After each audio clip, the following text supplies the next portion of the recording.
quem ora em línguas, a sua mente fica sem fruto, mas o seu espírito ora bem. Vou repetir, o seu espírito ora bem. E eu oro o que, pastor? Em mistérios você fala com o único capaz de resolver as suas crises internas. Em mistérios você fala com o único capaz de resolver todos os seus problemas. Deus sabe o que você precisa. O problema é que parece que você não sabe o que ele precisa. E o que é que Deus precisa? Que você o adore, criatura. Por isso que a nossa reunião não é uma reunião de coaches. Por isso que a nossa reunião não é uma reunião de autoajuda. A nossa reunião é uma reunião de ajuda do alto. E como é que a ajuda vem do alto? Quando você abre essa sua boca. Não tem outro jeito. Pastor, mas não faz sentido. Não faz sentido porque não tem lógica. Não tem lógica porque não é para a mente, é para a alma, é para o espírito, é para o seu coração. Se você fechar os olhos agora e começar a orar em línguas, meu Deus, eu queria ouvir um coral de línguas. Pastor, mas eu não aprendi assim. Você não tem que aprender, só ler a Bíblia. Poxa vida, está escrito. Deus te deu autoridade. Quando você fala em línguas, os seus problemas estão armazenados no seu cerebelo, traumas. Sabe aqueles traumas que você tem pagado R$600 para ir lá no psicólogo, para não fazer nada? O psicólogo só fica te olhando. Minha esposa é psicóloga, eu digo, você ganha dinheiro fácil demais. A pessoa vem, você só fala, qual é o seu problema? A pessoa desabafa, você só anota. Fica procurando uma chavezinha para pegar e descobrir qual é o trauma. Você poderia resolver isso aqui dentro agora. Que jeito, pastor? Orando em línguas. Pergunte por quê?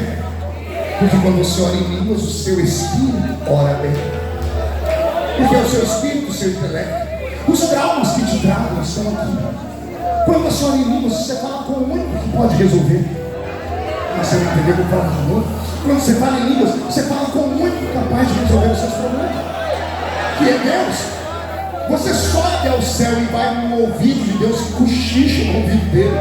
Ninguém entende, nem os anjos que estão lá, nem os demônios do inferno, nem os homens que estão do seu lado. Mas o Criador do universo entendeu que você falou com ele na língua dele. Você não foi batizado pelo Espírito Santo só para ter um testemunho. Eu fui batizado pelo Espírito Santo. Você recebeu autoridade, recebeu um armamento pesado. Eu perdi. Eu nunca mais falei em línguas. Então Jesus me trouxe aqui para você. Qual foi o demônio que mentiu para você, dizendo que Deus tomou de você? A minha Bíblia diz que Deus dá um dom sem arrependimento. Ninguém perde esse dom. É um idioma, está aqui. E o que eu faço? Fale aqui. Ah, mas eu caí, tombei, escorreguei, me joguei ou me jogaram. Parabéns, descobriu que é um ser humano. Batismo com o Espírito Santo é quem é fraco. Quem é forte não precisa. Por isso o batismo com o Espírito Santo chama-se de revestimento. Ficar em Jerusalém até que do alto sejais. O que é revestir? É vestir duas vezes. Só precisa de uma vestimenta dupla quem não suporta o frio. E quem não suporta o frio é fraco. O forte não precisa. Se você jejua e ora, se você vence a carne, se você tem tudo, você não precisa de batismo com o Espírito Santo. Você é como os crentes de Éfeso.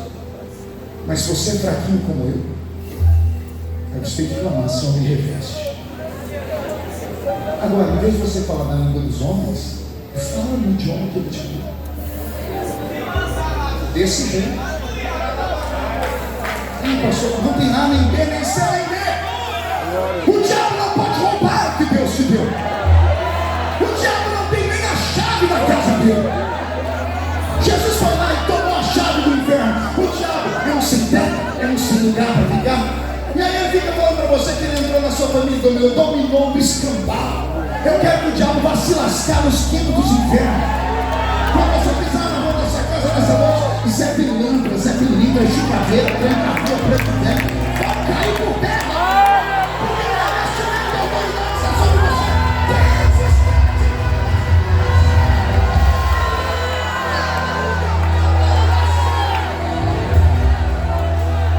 Esta igreja não tem um nome de avivamento à toa.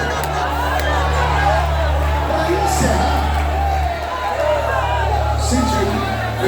direita. Faz um carinho nas costas do seu irmão, diga, vai doer um pouquinho. A palavra avivamento é uma inflexão do verbo avivar. O verbo avivar significa trazer de volta a vida. Só se traz de volta a vida quem está morto ou quem está meio morto. A expressão meio morto está na Bíblia. Parábola do bom samaritano. Certo judeu descia de Jerusalém para Jericó, atacado por homens no meio do caminho, foi roubado e, batendo nele, deixaram ele à beira do caminho, meio. O que é meio morto? Estado de coma. Já viu alguém em coma? Visitei meu pai antes dele morrer. Ele estava em coma. O velho estava com os dois olhos abertos. O olho dele ia de um lado para o outro. Eu colocava a mão por cima e não via nada. Ele não era cego, mas não enxergava. Meu pai não era aleijado, mas as pernas não funcionavam. Não tinha tido um derrame, os braços não funcionavam. Não era mudo, mas não falava nada. Dr. Mário, que cuidava dele, disse: a única coisa que funciona é os ouvidos. Pode falar que ele escuta. A proposta dessa igreja é essa: é trazer de volta a vida quem está morto ou quem está meio. Não é vergonha nenhuma você admitir que você já foi mais crente. Não é vergonha nenhuma você admitir que você já fumegou, já falou em línguas, já subiu um monte, já profetizou. Não é vergonha nenhuma você admitir que você também está nessa vibe nova de ficar na frente da televisão assistindo esses pregadores bonitinhos, sentadinhos num banquinho com a perninha cruzada, olhando para você dizendo assim: não importa o que você fez no verão passado, Jesus te ama, seu fofinho. Percebeu que aquilo lá te deixa feliz por um momento, é caro? Porque aquilo é para a alma. Isso aqui é para o Espírito. Vai haver uma revolução na sua vida depois dessa noite. Vai haver uma mudança de conceitos e valores. Vai haver uma mudança de visão de vida. Vai haver uma mudança de estratégia de vida. Alguns de vocês vão dormir essa noite, vão acordar amanhã de manhã e não vão se reconhecer mais. Vão olhar para o espelho, vão se achar diferentes, vão chegar no trabalho, na universidade. Alguém vai dizer: você viu um passarinho verde? Né? Você está estranho, você vai dizer: não, foi uma bombinha de fogo mesmo. O Espírito Santo desenvolve. Por quê? Porque o Senhor está te dando estratégia. Deus deu a Paulo, agora matura a estratégia. 20 anos depois ele chegou em um lugar onde havia perdido a graça, a glória e a unção. E Paulo resgatou. Nesses 20 anos, eu tenho pregado aqui em São Gonçalo por pelo menos uns 14. E eu vi São Gonçalo subir, ficar conhecido no mundo inteiro e cair em desgraça diante do mundo inteiro. A proposta, você sabe o que eu estou falando, daquele ambiente era esse, de trazer o céu para a terra. Mas não adianta você buscar o céu e não se preparar para o inferno. Quem quer paz tem que se preparar para a guerra. Não adianta a gente vir aqui ficar valente, falar do diabo, porque aqui dentro ele não é trouxa de te tocar. Ele vai esperar amanhã. Ele vai esperar quando você estiver com a guarda baixa. E aqui que você tem que se esperar, parar e entender que você não é desse mundo. Que você não pode ser como as pessoas lá fora. Você pode até ser um crente para frente, mas não dá para deixar Jesus para trás. Pode ser um crente moderno, só não pode ser um crente mundano. Pode ser um crente descolado, mas tem que estar colado em Cristo. Você tem que começar a enxergar. Deus vai te dar habilidades espirituais nessa noite. O treinamento é isso, pastor. É só o primeiro dia, por o primeiro dia da festa é mais ruim. Os outros melhores vêm depois. Mas hoje Jesus te trouxe só para te dizer: eu quero treinar você, eu quero você de volta. O Senhor vai transformar essa igreja numa escola de profetas. Você vai aprender a profetizar, vai aprender a expulsar demônio, vai aprender a perceber a existência deles, vai aprender a libertar pessoas, vai aprender a curar os enfermos. Por quê? Porque o reino de Deus não chegou, o reino de Deus está dentro de você. Onde você chegar a partir de hoje vai haver uma mudança. Termino fazendo as perguntas. Primeira pergunta: É possível um homem ou uma mulher cheio do Espírito Santo mudar o rumo de um país? Sim ou não? Sim.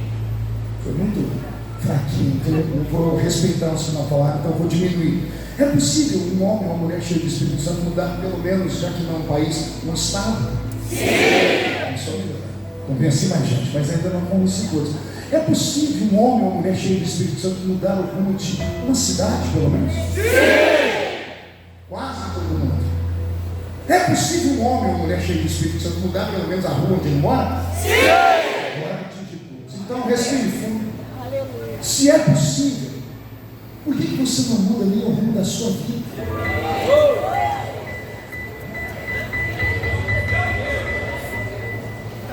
Responda a si mesmo.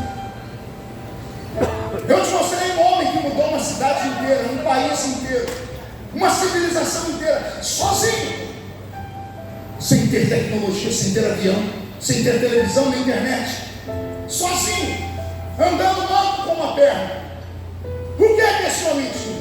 Uma vez perguntaram para ele porque ele era diferente, ele disse: é que eu conheço um homem que se no corpo não sei, se fora do corpo também não sei. Eu sei que ele foi ao terceiro céu e lá ele ouviu coisas, ele ouviu pecados, ele ouviu ensinamentos. Paulo era intelectual e era sensitivo. Paulo era de família rica e era cheio do Espírito Santo. Deus não revelou os dons do Espírito Santo para Pedro. Pedro só sabia curar de um jeito, colocando a mão sobre o enfermo. Paulo curava mandando o lenço dele, a roupa dele. Era para curar os enfermos. A Bíblia diz que os demônios corriam da roupa dele. Deus não deu isso para Pedro. Deus deu isso para Paulo. E Paulo era um intelectual. Ou seja, é possível ser uma igreja rica, poderosa como essa, é bela, e ser possuída pelo Espírito Santo. Mas para isso é preciso você entender uma coisa: não basta entrar na igreja, porque na igreja qualquer um entra, até cachorro entra. Fizeram até uma piada: por que o cachorro entrou na igreja? Porque a porta estava aberta. Então não é mérito para ninguém entrar na igreja. Paulo ensina: quando vocês se reúnem, nada acontece. Mas quando vocês se reúnem, uns têm salmos e outros têm testemunho. Aí vocês saem da terra e entram nas regiões celestiais. Os milagres se dão nas regiões celestiais. E para encerrar, o último ensinamento: o batismo com o Espírito Santo é uma chave capaz de abrir um armário que não está na igreja, está nas regiões celestiais. Ao abrir esse armário, existem 9 prateleiras. Em cada uma delas, um dom sobre-humano. Para acessar esses dons, você precisa ser cheio do Espírito Santo.